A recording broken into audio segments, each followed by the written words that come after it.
예, 오늘은 오치오는 꼭두각시 이 부분부터 이제 할 거예요.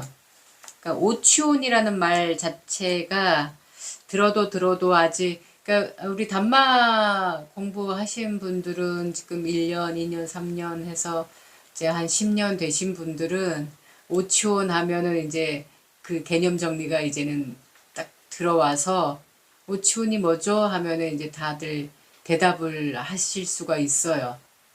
근데 이제 1년 뭐 안 됐거나 아직 처음 하시는 분들은 이게 뭔 말이야 이러실 건데요. 우리 56페이지, 56페이지예요. 네, 말씀하셨나? 여기 모를까 봐. 네 56페이지.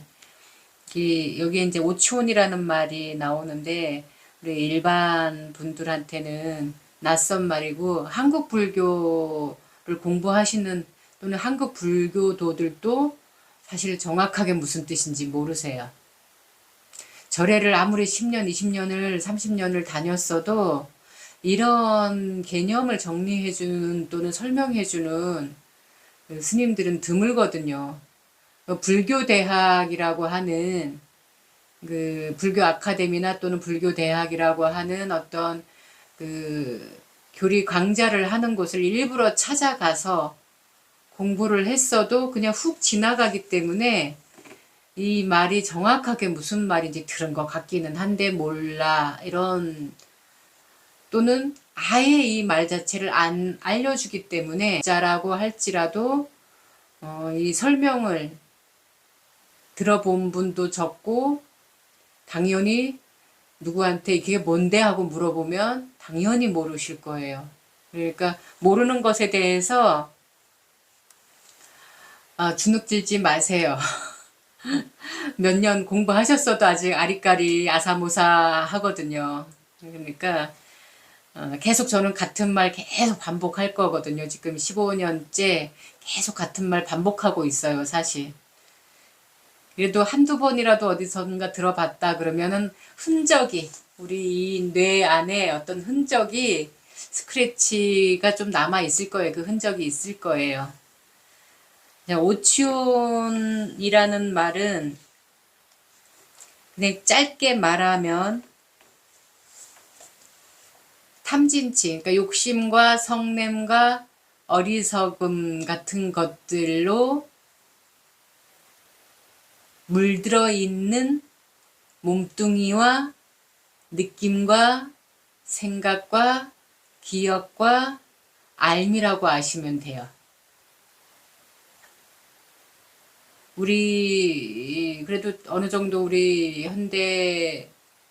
현대인들은 어느 정도의 지식이 있어서 우리 그 뇌과학, 마음 이런 거를 얘기하는 걸 들어보셨을 거예요. 우리 그 뇌과학을 보면 전두엽이 있고 후두엽이 있고 측두엽이 있고 또 이 양쪽 측두엽 옆에 해마라고 하는 것이 있는데 뭐 해마도 양쪽에 이렇게 측두엽 양쪽에 이렇게 그 정말 그 바다에 사는 그 해마 그걸 닮아서 해마라고 이름 붙였다고 하잖아요. 이 뇌과학으로 보면. 근데 이 전두엽, 뭐 축두엽, 후두엽, 뭐 이런 거 다 전전두엽, 전두엽에서도 또 전전두엽이 있고 뭐 이렇게 이 뇌 안을 열어보면 아주 우리가 볼 때는 그 무슨 의학 드라마 같은 데서 보면 그 주름이 막 있는 그 호두알처럼 생긴 게 이 안에 들어 있는데 거기에서도 오른쪽에 있는 뭐는 어떤 걸 담당하고 있고, 뭐 왼쪽에 있는 거는 뭐를 담당하고 있고, 또 이렇게 담당하고 있는 것들이 다 다른데, 그것과의 전두엽과 측두엽을 연결해주는, 또 뭐 뉴런이라는 게 또 신경 전달 물질이라고 하는 애들이 있어서 지금 어떤 걸 보고, 그러니까 시각, 눈이 어떤 걸 보고 여기 전달해주면 얘가 어떻게 작용해서 뭐를 어떻게 하고 이제 이런 게 지금 밝혀지고 있잖아요. 언어를 담당하는 뇌가 따로 있고, 기억을 담당하는 뇌가 따로 있고, 생각을 담당하는 뇌가 따로 있고, 또 뭐 남자는 어느 쪽 뇌를 더 많이 써서 이렇게 다르고 여성은 또 어느 쪽 뇌를 더 많이 써서 또 이렇게 다르고 그래서 똑같은 상황 똑같은 공간을 봤음에도 나중에 그것에 대해서 얘기하라면은 여성과 남성이 굉장히 다른 얘기를 하고 있는 이런 연구 결과도 있고 그래서 어쨌든 이 뇌라는 거 안에 아주 무수한 많은 것들이 우리의 말과 행동을 관장하고 있다라는 것을 지금 21세기에서는 다 밝혀내고 있어요. 근데 그 옛날에는 이 뇌과학이 발전하기 전에는 지금도 저 남방불교 가면 제가 경험하고 온 그 남방불교에서는 마음이 여기 심장에 있다고 얘기를 해요. 특히 그 남방불교에서의 교재는 아비담마라고 하는 책인데 그 아비담마에 마음 장이 있어요. 그러니까 7장이 그러니까 1장서부터 7장까지 이렇게 있는데 거기에 1장, 2장은 마음과 마음 부수를 얘기를 하고 있는데 마음이 어디 있어요? 라고 물어보면 심장에 있다. 그 심장에 있는데 선업을 착한 일을 많이 하고 착한 마음을 많이 쓰고 이러는 사람의 심장은 아주 연꽃 모양으로 예쁘게 이렇게 돼 있고 아주 악행을 많이 하는 사람의 심장은 아주 시커멓게 못생기게 이렇게 들어있다 이런 식으로 얘기를 했어요. 근데 왜 마음이 거기에 있다고 생각했을까 하면 우리가 사실 어떤 슬픈 일을 또는 슬픈 소식을 또는 우리 가족 가운데 어떤 애환이 있거나 어떤 안 좋은 사건을 듣거나 누가 식구 가운데 누가 아프거나 이러면은 가장 먼저 반응하는 곳이 여기죠. 여기가 막 찌르르 하기도 하고 아리기도 하고 아프기도 하고 쥐어짜는 듯이 막 이런 그 고통스러운 감각의 느낌을 느끼니까 옛날 분들은 마음이 여기 심장에 있다. 이렇게 얘기를 한 거예요. 그런데 또 한편으로는 또 이 심장에 있던 말던 간에 이 마음 안에는 한 가지 딱 마음이 있는 게 아니다. 이 마음의 갈래가 또 있다. 이 마음 작용이 여러 개가 있다. 어떻게 있냐? 느낌, 좋다, 싫다, 좋지도 싫지도 않다 하는 이 느낌을 얘기하는 이 몸에 느끼는 감각 말고 정신작용에서의 느낌은 요 세 가지가 있는데 이 마음 작용 안에, 이 마음이라는 거 안에 이 작용하는 것들이 네 가지가 있다. 그것의 첫 번째가 느낌이고, 그 다음에 생각. 우리가 어떤 상황, 어떤 대상, 어떤 걸 만났을 때마다 일어나는 생각들이 있는 생각 작용이 있다. 그 다음에 기억. 우리가 먹을 거를 봐도 또는 뭐 입을 거를 봐도 아니면 뭐 좋은 경치를 봐도 아니면 뭐 좋은 음악을 듣던 아니면 뭐 좋은 향기 또는 좋은 음식 막 이런 거를 만나면은 이거 언제 먹었던 건데 또는 언제 누구랑 먹었을 때 이게 뭐 어땠다 하고 기억 작용이 또 일어나요. 그 기억 작용이라는 게 있고 그 다음에 안다 하는 나 그거 알아. 이거 나 뭔지 알아. 만날 때마다 어떤 대상을 또는 상황을 만날 때마다 안다라고 하는 작용 요 네 가지가 활동을 하고 있다라고 얘기를 하는 거예요. 그게 수상행식 느낀다 하는 느낄 기억할 그 다음에 생각할 그 다음에 안다 하는 그러니까 의식할 때도 이 식자, 말씀 언자 이렇게 들어가는 그 식. 요게 이제 정신작용이라면, 마음작용이라면, 우리가 몸뚱이를, 물건이라고도 표현하고, 이래요. 그래서, 이게 보이는 덩어리이기 때문에 색이라고 얘기해요. 색깔 할 때 색. 그러니까 한자로 지금 제가 말한 건 다 한자예요. 그래서 몸뚱이라는 이 색, 느낌이라는 수, 기억, 상, 생각, 행, 알식 요 5가지가 이 들어있는 게 사람인 거예요. 사람은 누구나 엄마 뱃속에서 응애 하고 태어날 때 이 5가지를 다 갖고 와요. 이거 없이 태어나는 사람은 한 명도 없어요. 몸뚱이에 장애는 있을지언정 수상행식이 없는 사람은 없는 거예요. 그러니까 주변에 뭐 이웃이 됐던 아는 사람이 됐던 뭐 가족들이 됐던 간에 이거 없는 사람 본 적 있어요? 수상행식 없는 사람? 이 마음작용 없는 사람 본 적 있으세요? 아마 없을 거예요. 예. 이게 없으면 죽은 송장이나 다름없어요. 썩은 나무 토막이나 없다고 얘기를 해요. 그러니까 반드시 사람이라면 이 몸뚱이가 있어야 되고, 그 다음에 이 정신작용, 이 마음작용인 4가지가 있어야지 사람이라고 하는데, 이것이 살다 보니, 아기 때 정말 순수해서 눈동자만 바라봐도 너무 순수해서 때가 묻지 않아서 막 천사의 눈빛이 이렇게 생겼을까 할 정도로 그 아기 때는 정말 맑아요. 근데 어느 순간부터 이제 우리 그 부모님들이 어른들이 그러죠. 미운 7살. 근데 요즘에 또 미운 3살, 4살 이렇게 지금 더 줄어졌잖아요.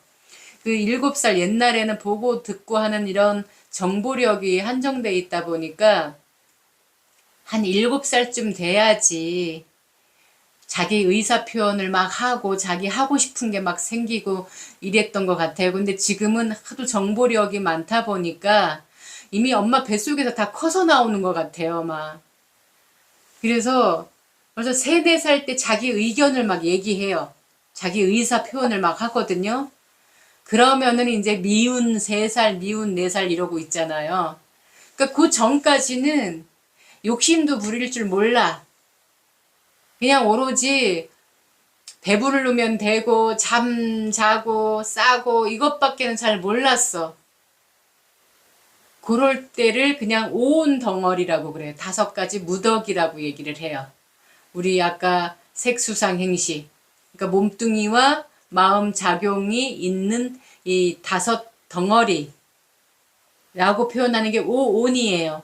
근데 3살, 4살 지나고 이제 이게 엄마와 아빠 또는 주변 어른들로부터 받은 영향이 그대로 교육이 돼서 애기들이 이제 하나씩 이게 이제 욕심, 성냄 원래 애기는 또 어리석음 상태예요. 판단력이 없어요. 뭐가 옳은지 뭐가 그른지 몰라요. 어리석음 상태에서 이제 욕심과 성냄이 막 이렇게 이제 생기기 시작하는 거죠. 그러면은 그 상태를 오추온, 탐진치에 집착돼 있는 5무덕이라는 5덩어리라는 뜻으로 오추온이라고 얘기를 해요. 오추온을 설명하기 위해서 제가 이렇게 얘기한 건데, 계속 설명 들으신 분들은 이제 이해가 더 빨리 되실 거고, 이제 되게 오래간만에 또는 어쩌다가 또는 처음 이렇게 들으시는 분들은 그 소리 같고 막 이제 이럴 거예요. 그래서 어쨌든 이 5 집착된 무더기, 요것을 오추온이라고 하는데, 여기서는 제가 또 이 오추온이라는 말을 다른 말로 꼭두각시라고 표현하고 있어요. 왜 꼭두각시라고 하냐면, 꼭두각시라는 말은 자기 의지, 자기 의사 그게 없어요. 그 표현을 자기 능동으로 자기 스스로가 뭘 생각하고 하는 게 아니에요. 누구의 조종을 받아서 이렇게 움직여요. 그 인형극 하는 거 보면은, 그리고 사람이라 할지라도 자기 생각이 없는 사람은 우리가 그러잖아요. 쟤는 누구 꼭두각시 같아. 이런 얘기 하듯이 누구의 생각을 대신 이렇게 행동하게 하는 것을 꼭두각시라고 하는데, 누구의 생각을 대신 행하는 그 누구의 생각인가 그게 탐욕이라는 것, 성냄이라는 것, 어리석음이라는 것에 조종을 받기 때문에 이 탐진치의 꼭두각시라고 얘기할 수가 있어요. 모든 안 좋은 결과들을 가지고 오는 거는 사실 다 이 탐진치 때문이거든요. 이 탐진치의 갈래가 또 무려 몇십 가지가 되는데, 질투하고 시기하고 시샘하고 의심하고 들뜨고 누구를 미워하고 막 이러는 것, 뭐 이것 갖고 싶다 저것 먹고 싶다 하고 막 이러는 것들이 다 탐진치에서 나오는 것들이거든요. 그렇게 이 탐진치를 또 다른 말로는 우리가 번뇌라고 얘기를 해요.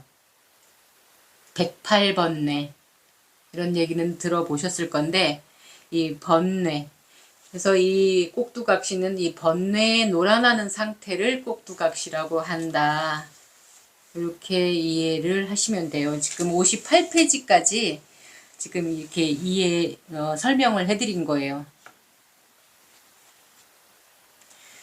그래서 우리는 그러면은 어떻게 하는데, 이거를 왜 우리가 알아야 되는데, 사실 이 오치오는 이 꼭두각시 상태가 부부 사이를, 부모와 자식 사이를, 형제 자매 사이를, 친구 사이를, 동료 사이를, 선후배 사이를, 은사제 사이를 다 불편하게 만들고, 나중에는 점점 심하게 갔을 경우에 원수가 되거나 아니면 아예 멀리 안 만나고 살으려고 하는 결과까지 가져오기 때문에 그래요. 그래서 이 오치온인 상태에 우리가 되지 않도록, 오치온인 상태가 되지 않도록 노력을 해야 돼요. 그게 어떤 노력이냐? 네, 우리가 저 앞에서 배웠는데 팔정도라는 것이 있는데 8가지 바른 길이라는 게 있어요. 그 안에서 스타트, 딱 출발, 항상 출발 중심점에 서 있는 게 바른 알아차림이라는 게 있어요. 동시에 굴러가지만 항상 출발, 자 여기 땅 하면은 벌써 탁 치고 나가는 게 바른 알아차림이라는 건데, 그 알아차림을 우리가 순간순간 찰나찰나 우리 마음에 욕심이 일어났을 때마다, 성냄이 일어났을 때마다, 어리석음이 지금 나를 조종하는 것 같다고 느꼈을 때마다 알아차림을 해서 그 꼭두각시 짓을 안 하도록 해야 돼요. 그래야지 우리 이 사람과 사람 사이, 내 친구 관계든 가족 관계든 어색하고 불편하고 원수처럼 지내지 않게 되는 거죠. 뭐 가정에서도 그렇잖아요. 그 부부 사이도 그렇고 부모 자식 사이도 그렇고 형제 사이도 그렇고, 때와 상황에 딱딱 맞는 마음씀과 말과 행동을 하면 참 좋은데 항상 모자라거나 넘치거나 해요. 모자라는 경우는 어떨 때 모자라는가? 도대체 표현을 안 해요. 우리나라 사람들은 특히 말도 잘 안 해요. 뭐 이런 걸 굳이 얘기를 해야 돼? 이건 굳이 뭐 이런 걸 말로 해야 돼? 이러고 알아주기를 바라는 거죠, 그냥. 그러다가 알아주지 않으면 서운해하고 속상해하고, 그리고 넘칠 때는 너무 과하게 뭐 속상하거나 뭐 속상했다라는 것은 내 욕심대로 뭔가 이루어지지 않았다는 건데 그것에 바로 따라오는 게 성냄이거든요. 성냄인데 그냥 말로 나 그렇게 사실 이렇게 기대를 했는데 그렇게 하지 않으니까 좀 속상하네 라고 말로 표현하면 되는데 괜히 심술 부리고 짜증내고 그러는 문화 속에서 우리 나이 때까지만 해도 그런 문화 속에서 많이 사는 것 같아서 그걸 당연하게 여기는 것이 됐는데 사실 이 불교에서는 그걸 당연하게 보지 않아요. 정확하게 표현하고 정확하게 알리는 것이 바른 말이라고 하는 거죠. 때와 상황에 맞게. 그래서 이런 거를 알아차림으로 내가 욕심이 일어난 줄 알고 성냄이 일어났으면 일어난 줄 알고 하는 거를 못하고 계속 쌓이게 놔두면은 또다시 잘못된 업을 짓게 하고 욕망의 조화함과 함께 하면서 이런저런 또 잘못된 짓을 강하게 일어나서 그걸 또 하게 만들어요. 그런 목마름을 계속 일으킨다라는 거예요. 이게 바깥 대상과 함께 감각의 즐거움을 얻으려는 그 목마름, 갈애라고 하는데 그 갈애가 계속 우리 안에서 꿈틀꿈틀 하고 있는 거예요. 특히 우리 욕망의 세상에 사는 이 자본주의 세상은 욕망의 세상인데 이 욕망의 세상에서는 자꾸 비교를 또 하죠. 내가 잘 아는 사람이 나하고 전혀 상관없는 사람이 뭔 좋은 차를 샀대, 좋은 집을 뭐 샀대, 뭐 어디 뭐 좋은 거를 입었대, 들었대 하면은 그냥 그런가 보다 해요. 근데 내가 잘 아는 사람, 특히나 고만고만한 수준의 사람, 내가 아는 사람이 어느 날 돈을 갑자기 뭐가 빵 터져서 뭐 주식이 뭐 갑자기 올라가지고 뭐 차를 하나 또 새 차를 뭐 좋은 걸 하나 싹 빼갖고 왔다 그러면은 괜히 심술 나고 부러워 하던 걸 넘어서서 막 심술 내고 그 사람을 막 헐뜯으려고 해요. 막 어렸을 때 저놈이 말이야 이랬었는데 약간 뭐 막 이제 이러면서 내가 더 나은데 쟤 알고 보면 쟤 별거 아니야 라는 식의 이 욕망의 세상 자본주의 세상에서는 끊임없이 그 욕망이 타인의 욕망을 욕망하면서 계속 이 헐떡거리고 이게 목마름 우리가 목이 마르면 헉헉대듯이 그 욕망의 목마름이 계속 나를 헐떡거리게 만드는 거죠. 그래서 근데 요즘에는 그 70년대, 80년대, 90년대까지만 해도 어떤 목표, 집을 사야겠다 하는 목표가 서면 입고 싶은 것도 참고 먹고 싶은 것도 참고 한 푼이라도 더 모으려고 하는 그런 세상이었어요. 근데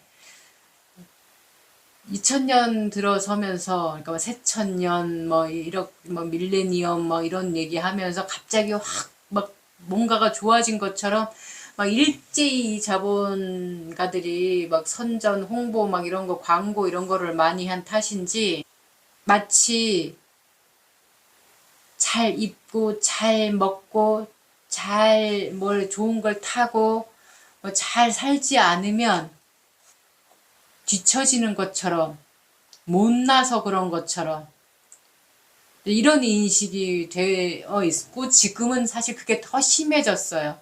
그러다 보니까 요즘 세대들은 어떻게 우리 그때 세대들하고 다른가 하면 지금은 한 푼 두 푼 아껴봤자 집은 어차피 못 사. 좋은 저기는 못해 이러니까 지금 쓰는 돈이 내 돈이야. 지금 입는 옷이 내 옷이야. 지금 먹는 것이 남는 거야. 이런 사고를 가지면서 대출을 받아서라도 여행 가고 먹고 싶은 거 먹고 입고 싶은 거 입고 그래서 차는 갖고 다녀도 집은 없는 카푸어들이 많다고 하죠. 이게 욕망의 세계의 현실이에요. 그런 현실이고 계속 서로 헐떡거리면서 살다 보니까 끊임없이 타인의 욕망을 욕망하는 그러니까 꼭두각시들이 넘쳐나고 있어요, 지금 사실은. 근데 스님, 그 옛날 분들도 너무 그러다 보니까 본인을 위해서 못 쓰고 희생만 했잖아요. 그것도 반드시 좋은 것만은 또. 근데 이게 자본주의가 점점 이렇게 발전해 가면서 더 특화가 되는 거예요. 사실 옛날에는 크게 비교할 대상이 많지 않았어요. 옆집도 그러고 살았기 때문에 그걸 또 당연하게 여겼어요. 그래서 부러워하는 게 아니었어. 옆집도 당연히 그냥 좀 배고픈 거 참고, 왜냐면 옆집도 그렇게 살고 저 옆집도 그렇게 저 건넌집도 그렇게 살았단 말이에요. 맞아. 근데 테레비라는 것이 점점 더 보급이 되고 지금은 인터넷이라는 것이 이러면서 이제 확 급변한 거죠. 그래서 반드시 발전이 좋은 것만은 아닌 거예요. 균형 있는 발전이 돼야 되는데 균형 있는 발전이 안 되고 부익부 빈익부 있는 그대로인데 뭐 망상은 자유라고 돈 드는 일이 아니라고 헛된 꿈을 자꾸 꾸게 되는 거죠. 그러다 보니까 저번에 우리가 왜 복권 얘기했잖아요. 맞아요. 그런 거 쉽게 돈 벌으려고 하는 한탕. 그러다 보니까 그게 이제 또 다른 변형된 것들이 막 비트코인 그런 것까지 생기는 거예요. 지금 낀 세대의 부모님들은 억울하고 막 이런 것도 있지만 사실 그 전에 계셨던 분들은 그런 생각 안 하셨어요. 왜? 다 그러고 살았으니까. 그러니까 이게 비교 대상이 그렇게 달랐을 때나 그런 일들이 생기는 거지 비슷비슷했을 때는 그런 게 안 생긴다는 거죠. 그래서 이게 아는 것이 병이다라고 얘기하잖아요. 옛날 속담에 모르는 게 약이다, 아는 게 병이다. 근데 지금은 아는 만큼 보이고 들리고 느끼고 하다 보니까 점점 타인의 욕망을 욕망하는 그런 세상이 됐죠. 이게 이제 욕망의 세계, 세상이 하나의 세상이라면 여기 59페이지에 보면 목마름이 욕망하는 삶은 세 가지가 있어요. 우리의 목마름이 이 헐떡헐떡거리는 이 목마름이 욕망하는 세상이 세 가지가 있는데 지금까지 제가 얘기한 거는 욕계라고 하는 그 욕망의 세상에 대해서 얘기를 한 거예요. 까마딴하라고 하는데 딴하라는 말은 빨리 오고 까마라는 말은 욕망이라는 말이에요. 그래서 요거를 그냥 우리 한국 불교에서는 욕계라고 해요. 66자에 세개 개자를 쓰는데 이 욕망을 지금까지는 우리가 잘 볼 수가 있어요. 뭐 이렇게 주변에서 흔히 볼 수 있어요. 이 욕망의 실체들은 뭐 뉴스에도 너무너무 많이 나오잖아요. 돈이 없는데 잘 쓰고 싶고 누리고 싶고 이러다 보니까 사기도 치고 그 이상한 어떻게 저게 되지 저렇게 쏘을 수가 있지 이해 못할 연청조라고 하는 뭐 이상한 그 지금은 감옥에 갔지만 우리가 그냥 뉴스로 들었을 때 도대체 이해가 안 가잖아요. 근데 욕망의 눈이 멀면 이 목마름이 여기에 차면은 이게 맑은 물인지 먹을 물인지 독물인지 모르는 거예요. 판단력이 흐려지는 거예요.